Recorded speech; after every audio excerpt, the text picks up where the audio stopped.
Yeah, yeah. So a lot of things on the burner, and Yeah. especially, well, you do so much stuff on social media that you really are like in the midst of, yeah, ground zero, or in the trenches when it comes to this intersection of faith and politics. Yeah, it's so true. And just like a little note about myself, I'm trying to dive deeper into learning more about the church and defending it. So I am asking your viewers and listeners for their prayers as I apply to grad school. I am planning on going to get my degree in theology so that I have a little more credibility when I speak, but also that I can learn more in a college setting, since majority of the information that I know about the faith and how to defend it has been self-taught through books that I've picked up from various stores, even Amazon, thrift stores, just learning about the faith. And so I'm hoping that that will kind of come as like encouragement for your listeners or viewers throughout this holiday season, that if this little airhead from LA could figure out how to defend the faith without a theology degree, then anyone probably could. Hey, I think some of the best defenders of the faith are the ones that aren't lettered. It's because you have to be able to talk to people on their own level. Yeah, And it's so true. sometimes the more you learn, the more you kind of talk over people's heads. And I'm 6'8", so I automatically talk over people's heads. Oh, So, wow. yeah, it just comes with the territory with me. But anyway, that's awesome. That's awesome. Thank you. I mean, formal education will help fill in a lot of the blanks as far as things that maybe aren't apologetic related, but you can get a better grasp of the faith as a whole. So, Yes. So I'm very excited about that. yeah, 50 degrees in California, that's pretty cool. It's very cool. Very cold for me. So I'm trying to keep warm, trying to stay studious, and try to keep patient throughout this holiday season, because as the holidays arrive and we spend more time with our families and our friends, conversations about, Catholic apologetics or like defending the faith may come up, stuff about politics may come up. And so right now, a lot of people feel a little bit overwhelmed about attending these holiday gatherings and wondering how they could defend the faith or learn how to defend the faith in such a short amount of time. We only have like around 3 weeks until Thanksgiving happens. And so I know that back in the day, I would feel overwhelmed to go see my family members because my Protestant relatives seemed way more well-versed than I could ever be. And so I wanted to highlight some main topics that may be brought up during the Thanksgiving or Christmas season and just learn how to address them in a way that you don't have to be pulling out every book that you have or pulling up every resource that you have, but instead like asking questions, giving some responses that maybe have them answering. And so that's what I wanted to prepare your viewers with in today's show. Yeah, that's a really good point, especially when you have relatives who aren't Catholic. This is the time for them to witness to those who don't believe, quote unquote. Yeah. And it's also, I don't know what the holidays do, but even for non-religious people, they just love to push people's buttons. So you're absolutely right. And it's good to be prepared. Mm-hmm. It most definitely is.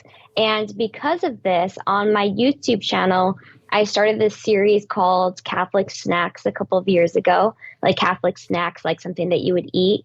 And it's bite-sized information about the faith. And this truly was because my mother would reach out to me because my relatives, for those who do not know this, and so I decided to start a series on my channel called Catholic Snacks, where we talk about a topic, but we address it in bite-sized information that is like palatable to everyone, and that you don't need a bunch of history books or, like I said, a theology degree to address these topics. And I find this so important because a lot of our Protestant brothers and sisters, because they are often very versed, they assume that we as Catholics don't know our faith or that we don't know verses to bring up. And so just by having that, I guess, that ability to respond to stuff that they say is just so important for them and for our own growth in the faith, and that they're understanding that they can't just throw these one-liners at us and think that they're going to quote unquote save us, but instead that we are prepared to engage in conversation. And we're asked this in scripture, like in 1 Peter 3:5. I wrote it down here so that I could read it word for word, but it says, "But sanctify Christ as Lord in your hearts.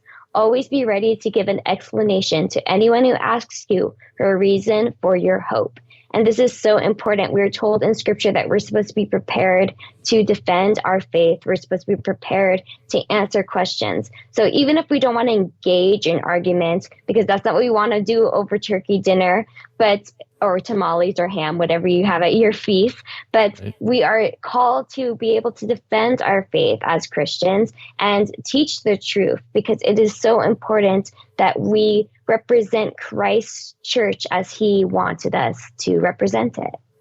That's true. Yeah. And, you know, by not giving an explanation, that gives the impression that maybe there is no answer. Yeah. You know, so sometimes remaining silent isn't always the best move either, because you kind of confirm, or at least confirm their suspicions that, well, boy, I really do know everything, and they don't have any response. Understand what we're doing here. We're not looking to fight. We're not looking to create enemies, but we're looking to defend the church. And if we look at it that way, that we're here defending God, we will go at things with love and charity, as Christ asks us to love our neighbor, love our enemies, even though they're not technically our enemies. They're our cousins, or our uncles, or aunts. But we need to go at things with love and charity and understand why we're doing it in the first place. We're not doing it to argue, but instead we're doing it to draw people closer to God. And another tip that I have is to be patient and remain calm. Now, patience is a virtue that I need to work on. It's one that I lack oftentimes.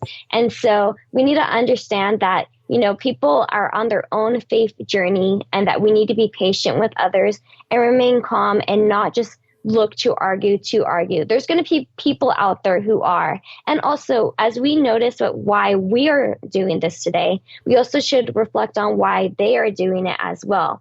Oftentimes, our relatives are wanting to bring us closer to God in the way that they see as correct. And so we shouldn't go at them like, oh, they're our entire enemies. But we both have a common ground here, that we want to be drawn closer to God and that we want to get closer to them. But then also recognize that there are some people who just are going to want to tickle some feathers and want to argue. This usually happens in politics. Someone will, when you're discussing politics with family members or friends that you disagree with, they may just say something to irk you.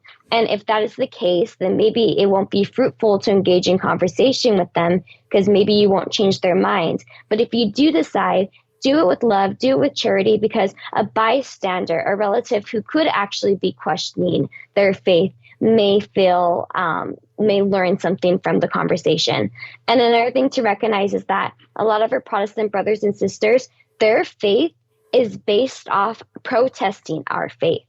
I heard this earlier on the radio this week. Someone said that, and I've never thought about it like that before, that their entire faith is based off protesting our faith. So from the time that they were born, they have been fed this anti-Catholicism rhetoric. And so we need to recognize that they're not just like coming to the faith like right now, but this has been their entire lives, that a lot of them have been told these lies about the faith. And so we need to understand where they're coming from, and maybe even start from the point zero. Maybe we can't start from 50 or 80, but we have to start at 1 or 0. And so that's an important thing to really recognize. And this is also something that we can recognize with our people who identify as atheists. Atheists, a lot of their beliefs are based off anti-Christian beliefs. So we have to understand where they're coming from, and to further the conversation and make it extremely fruitful.